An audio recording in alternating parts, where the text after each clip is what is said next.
Hey everyone, welcome back to the channel. Today, I'm going to show you how to check your Hotmail storage with a simple step-by-step guide that works in 2025. If you've ever wondered how much space you have left in your inbox, this video is for you. Let's dive in. First, open your browser and head over to the Outlook login page. The easiest way is through the Microsoft 365 website. Once there, click Sign In and enter your Hotmail email address and password. Don't have an account yet?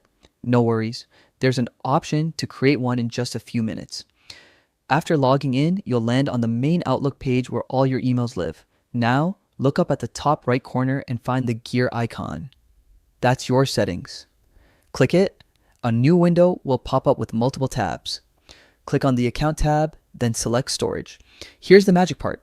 This section shows a detailed breakdown of your email storage, including how much space is used and what's left. You can even spot large emails or attachments taking up space. Pro tip: clearing out old emails or unnecessary attachments can free up room and keep your inbox running smoothly. Knowing your storage is essential, especially if you rely on Hotmail for work, school, or personal projects. You definitely don't want to miss important emails because your inbox is full and that's it. You've successfully checked your Hotmail storage and now know how to manage your space efficiently. If this guide helped you, make sure to like, subscribe, and hit the notification bell so you never miss future tips. Stay organized, keep an eye on your inbox, and thanks for watching.